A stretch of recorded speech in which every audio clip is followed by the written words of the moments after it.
Hello Seekers, welcome to Punneits Astrology, your one-stop Astro channel. Now, there are some extra updates about Mars and Ketu which I want your attention.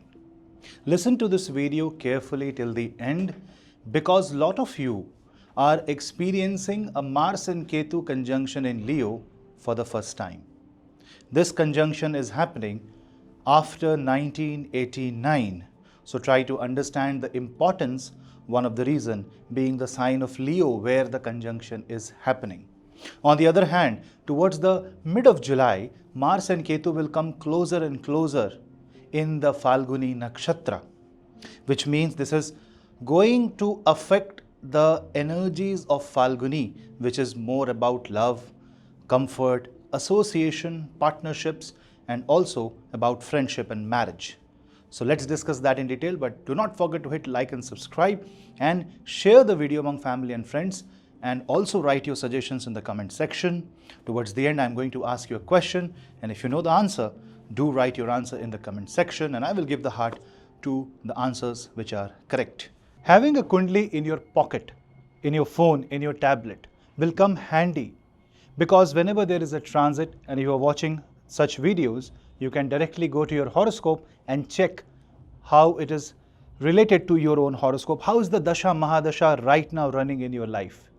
And for that, you can book a Kundali PDF report, which is an elaborate report, a system generated 300 plus pages report, which caters to your need of all the astrology data. It feeds you with not only your basic charts, but also detailed Shodash work chart, divisional charts, all the types of Dasha, Mahadasha, Antardashas, and also an overview of 10 years of your life with current year predictions. This gives you a great guidance and a bird's eye view of your life in the future, how the future holds for you, and you can decide for yourself whether you want to take that step that you are thinking of. So book your Kundali PDF today and keep the destiny in your own hands. You will get a bonus numerology section if you book our detailed Kundali PDF. For more types of PDF reports catering to different yogas, catering to all the 20-year analysis, 10-year analysis, check out the website. Mars and Ketu. I have already made 12 ascendant-wise videos. You can watch your ascendant-wise analysis after watching this video. The thing is that because the event is happening after 1989, imagine for anybody who is born after 1989, this is happening for the first time. And anybody who is born even in the 80s, this is happening for the second time. And I'm sure that, say somebody was born in 1980, the first time Mars and Ketu came in their horoscope in Leo was when they were 9 years old. Doesn't matter. So if you are adult and if you are a grown person, male or female, watching this video right now, that means you are experiencing this either for the first time or maybe for the second time when you were adult in 1989. So now you can understand the importance of Mars and Ketu. Just a Mars and Ketu conjunction is not that important. It can happen, it will happen again and again and again at every zodiac sign. Now with Leo, the thing is that when Mars and Ketu are coming together, what is happening around Leo, especially with respect to Saturn, especially with respect to Jupiter? Because Rahu, which is in the sign of Aquarius, is right in front of this conjunction. And Rahu is in Purva Bhadrapada Nakshatra. Purva Bhadrapada is a nakshatra of transcendence. It takes you from one dimension to the other dimension. It is represented by the legs of funeral cot. It talks about death and rebirth. Mars is life force. It is the energy. It is what creates the birth. Imagine a seed being broken down by the life force within, and the sapling, the roots, tears the earth. Does not matter how deep you plant it, tears the earth and comes out. That's the willpower of Prakriti. This is called Shakti. When Mars and Ketu comes together, it is the representation of goddess Durga, a strong vital Shakti.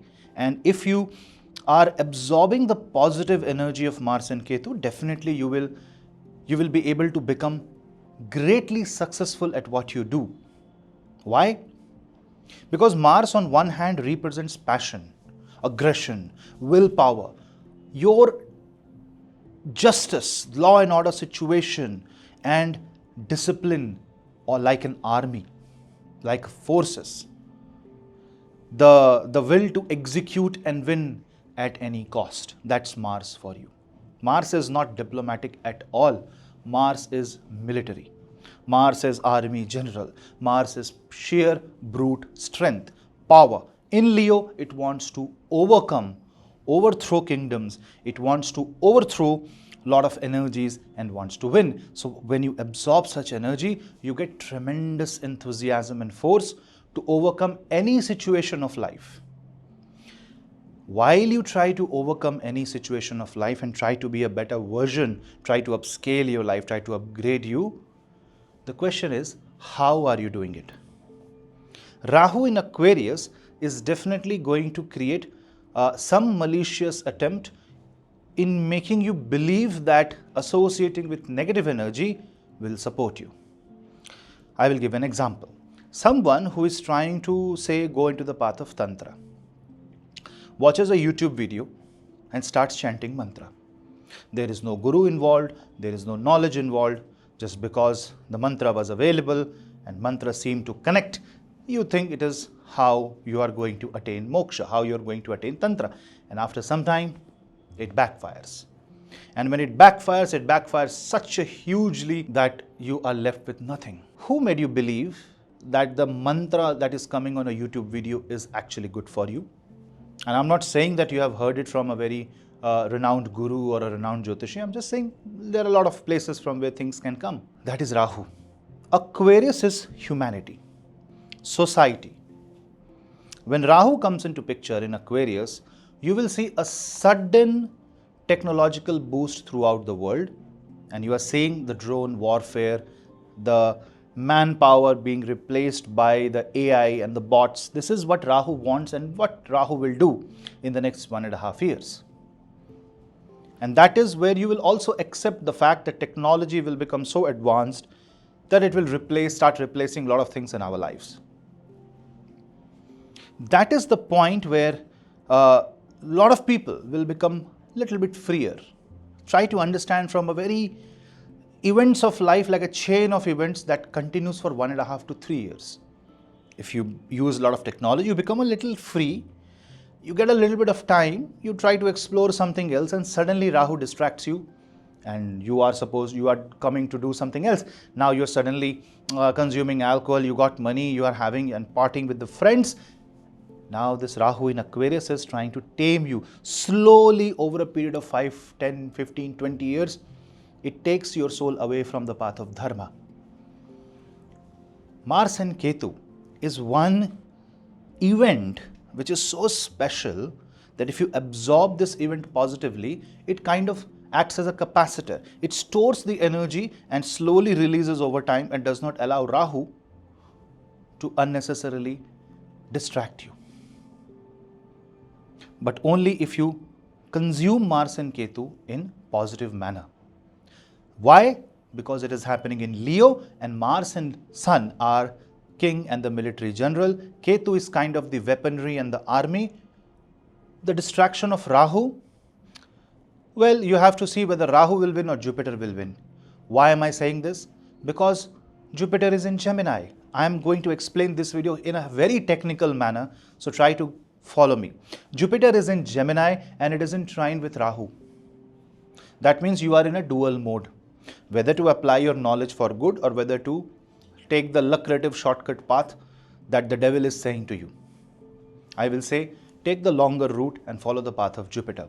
Now this Jupiter is 11th from Mars and Ketu in Gemini. And in which nakshatra? Mrigashira nakshatra. Mrigashira nakshatra is again Martian nakshatra. So Mars is definitely going to be under the influence of Sun, Ketu and Jupiter. And Jupiter is going to aspect third house from Mars. Jupiter is aspecting Libra. Libra is going to create balance. Third from Mars is Libra. Mars takes or draws energy from the third house, because third house is Bahubal, your sheer strength. If Mars is a soldier and has to fight, he has to lift up the gun and fire. He has to do things. Action will happen through your own hands, through your own willpower, your own self-confidence, your free will. That is in the third house of your birth chart, third house from Moon and third house from Mars. But Mars is with Ketu. The role of Ketu here can be dual. One, Ketu can act as an inflator. It kind of inflates your ego, tells you, hey, you can win, because Ketu represents flag of victory, Dhwaja. On the other side, Ketu can be a quitter. Ketu can cut down the energy, distract Mars at multiple places, and you are taking too many things all at once and none is going to be productive. Say, for example, you run a business and you are launching 10 products just because you think you can, just because there has been a network circle, just because you know that you have the capacity, but that may not work. Remember, most of you do not have any idea of Mars and Ketu in Leo because you have not experienced it at any given point in life. So Mars and Ketu has to be tamed, has to be absorbed, understood by praying to Goddess Shakti. Here, any Durga mantra or Durga Havan, going to Durga temple, praying to Mata MahaLaxmi, praying to Goddess Kali. So if you are a student, praying to Goddess Saraswati, using the Shri Yantra and offering your devotion, you are completely surrendered to the Devi, is going to be the theme that will save you. It is the energy, it is the action that will stop Rahu from distracting you. Because you no longer are in control of your life. You have surrendered the entire control at the feet of Ma Bhagavati. When you do that, Mars and Ketu stops interfering in a negative way. I'll give you an example. Mars and Ketu can also be represented as Bhagwan Hanuman. Again, an energy, a god who has shown how to surrender your power to Bhagwan Ram. Hanumanji is an avatar of Mahashiva. And Bhagwan Ram is the avatar of Mahavishnu. So this is the play of the positive energy to give you and make you learn through examples. And you know, Bhagwan Hanuman is Chiranjeevi. That means he is with us right now in physical form. Maybe here, maybe in another dimension, only Bhagwan Hanumanji knows. But if we call him with our sheer will, Rahu in Aquarius, it's not just technology. It is also your calling, your energy transcending the dimensions. Remember the last scene of the Interstellar movie where Cooper is banging, banging, banging. The same energy is reflected in the past, in the same Cooper's life. Convoluted timelines, which cannot be understood in 3 dimensions, but transcends the dimension, transcends the gravity. That is kind of a convoluted example, kind of a complex example to understand Mars and Ketu. Mars is, if Mars is sheer strength, if it is Bhagwan Hanuman, then Ketu is flag. Remember Mahabharata, the chariot of Arjuna, where Bhagwan Krishna himself, the Paramatma himself is the Sarathi, the one who is in control of the chariot. Fighting and winning is not possible without the help of God. And who is, and why did Arjun win? One of the reasons is that the flag of Arjun's chariot had Bhagwan Hanuman himself being positioned there, he himself positioned there, so that the flag never goes down. It is guaranteed victory. When Mars and Ketu is in Leo, it is like Mahabharata. It is like global chaos for a greater good, but you will also see that somebody somewhere will use Mars and Ketu in a negative way and try to overthrow powers, will try to maybe supersede the bosses, will try to go into power struggle and fight with each other. That is the true nature. Humans fight. Animalistic instinct. Who is the king of the jungle? Lion. Who rides the lion? Mata Durga. That means if you have any pashvik or animalistic instinct like lion, territorial instinct, pray to Goddess Durga, and that negative energy will be gone. And remember, lion is territorial. Territorial energy is Magha's precursor, Ashlesha. It originates from Ashlesha and it leads to Magha. Jealousy of a king leads to expansion of the kingdom. What is the cost? Everybody knows. That is also going to happen. So in your own life, in your own soul, in your own world, in your own career, in your own family, in your own relationship, the same play is going to happen. Just the dimensions of the play will change, the actors will change, the characters will change, the theme remains the same. How are you going to use the power and energy? Now, if you see Mars and Ketu, on one side it is Bhagwan Hanuman, on the other side, if you go down to Goddess Durga and Ma Saraswati, Ma Kali, any goddess, you see the feminine energy takes control and relaxes the entire chain of events. You know why? Again, I will bring your attention to the position of Venus. Venus is in Aries right now, in Ashwini Nakshatra. It is a healing energy of Venus. Venus in Ashwini heals you, but Venus is in Martian zodiac and Ketu Nakshatra. 3 days from today, Mars and Ketu will combine. Mars and Ketu in Leo, Venus in Aries. Aries is 9th from Leo. Bhagya of Mars and Ketu is in control of Venus. Where does Mars and Ketu further, as soon as Mars moves ahead, it goes in Ketu's nakshatra of Magha, then it moves to Purva Phalguni. Purva Phalguni is nakshatra of Venus. What happens with Venus after Aries? It goes into its own zodiac sign of Taurus. Suddenly you might feel the need to take things in control or in charge because of financial crisis or because of resource crisis. So suddenly you will see that a lot of people are fighting with each other for resources, or at least assumption that the Mars is causing a chaos. It can be a play of Rahu. So before you wage a war, before you fight, before you do a debate, before you write a comment, before you say something to anybody, before you try to become a boss, ensure that you are not doing injustice, you are not saying something that is against the law, against the rule. You should follow, know the consequence of your action.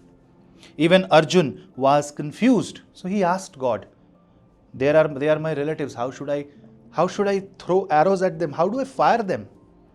How do I kill them? It was an obvious question. What if Arjuna thought that he is the best and he started firing arrows? That's arrogance, that's ego. The very reason that he was confused shows that he was a pure soul. And then came Bhagwan, then came Bhagavad Gita giving answers of Dharma Yuddha. And then that pure soul that is why the pure soul was given the role to become a pivotal, the anchor of Mahabharata. Now you understand why Arjuna is Arjuna and why nobody else was in his role. The same thing happens now. Can you be the Arjuna of your life? Can you direct your life at a positive angle? Otherwise, this Mars and Ketu has the potential to create a strong Angarak dosh in the chart and can create chaos and ruckus in your life, can irritate you. And remember, Ketu is a complete on and off energy. Today you might feel overwhelmingly happy. Tomorrow something can happen and out of the blue, one event and things become bad.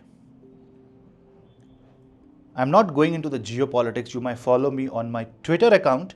I have a Twitter channel, Puneet Astro, where I do keep updating world-related things, and I'm becoming more active on that channel. So you can follow me on Twitter, where I tweet few things because that is much easier for me.